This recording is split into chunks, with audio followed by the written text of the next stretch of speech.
Hello, students. Welcome to the new episode of examination series.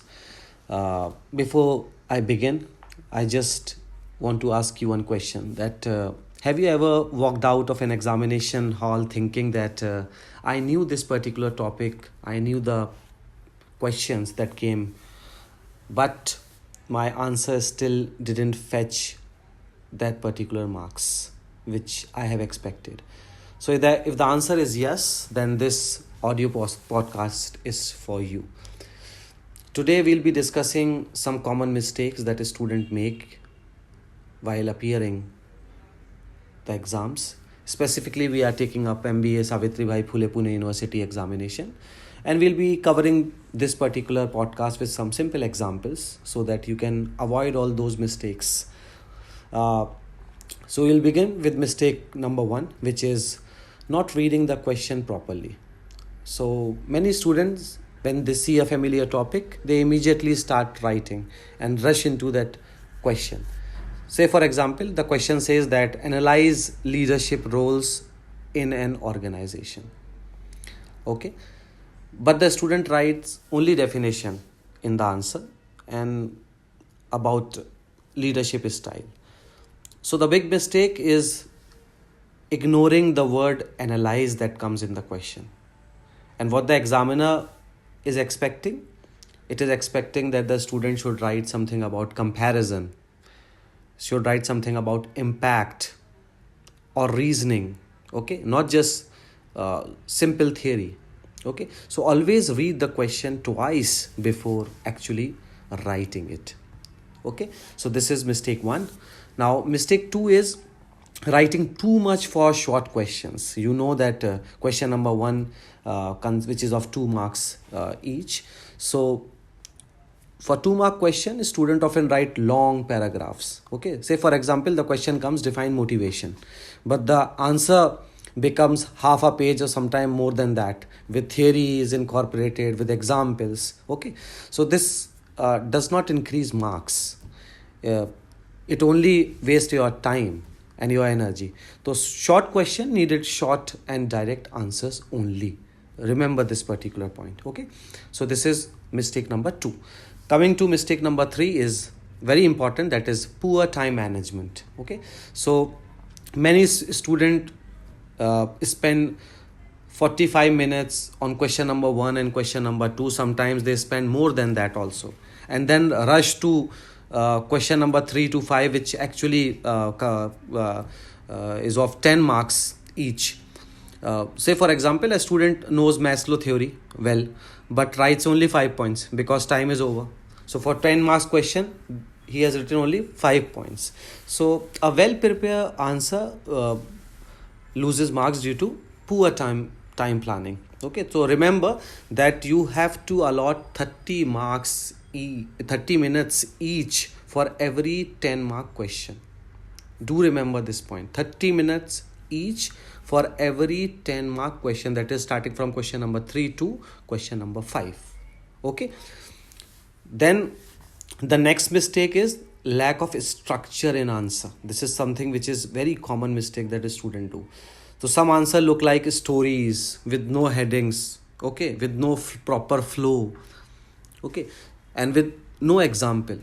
So instead of that, you can actually make headings, which I have also explained you in my previous podcast, that it should have proper flow, proper headings like introduction, okay, like for example types and examples, conclusion.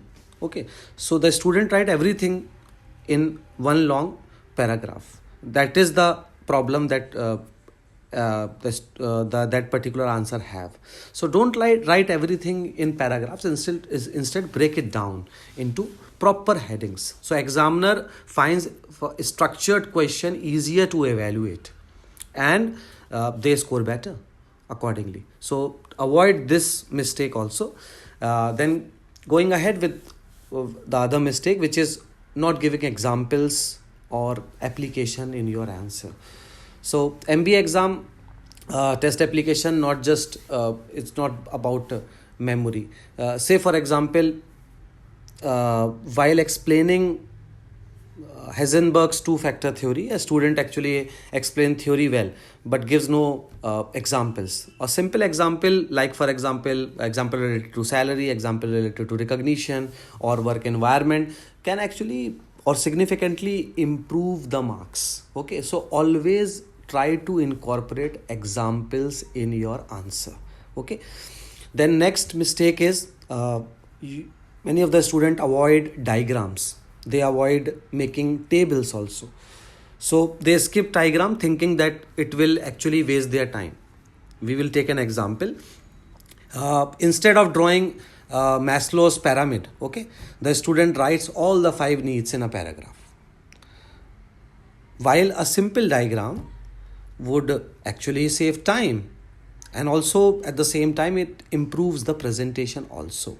Okay, so try to incorporate diagrams and tables when actually you feel that it is required in the answer, or it makes your answer more presentable. Okay, so do like this. Then next mistake is panicking after seeing tough question. So one difficult question can disturb you and can disturb the entire paper.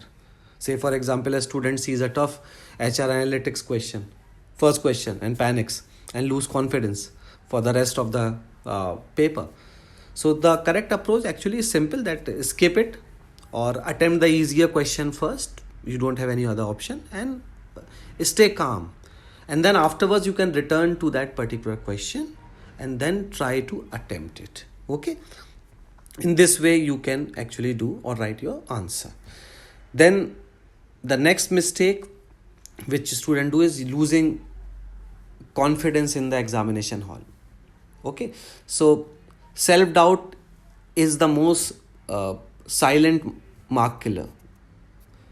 Okay, so a student knows the concept but keeps rewriting and erasing, and then it actually wastes the time. So confidence improves speed, it improves clarity, and also the presentation. So stay confident. uh, Marks are not lost because you actually don't know the answer, but they are lost because of these silly mistakes that a student do, or the mistakes which are actually avoidable. Okay, and then what you can do is adopt some simple strategies. The mistakes that we have discussed, apart from that, what you can adopt is read the question carefully, manage time wisely, use structure and examples while writing the answers, and most importantly, trust yourself. Okay, and believe that you are prepared, you are capable enough. Okay, so this is something which I need to discuss with you all. These are some of the mistakes. Try to avoid these particular mistakes. Okay, and attempt the answer with calm mind. It will result into clear answers, and be confident, have confidence in you. Okay, so all the very best for the examination. I'll be catching you in next podcast series with some other important or interesting topic. Thanks very much.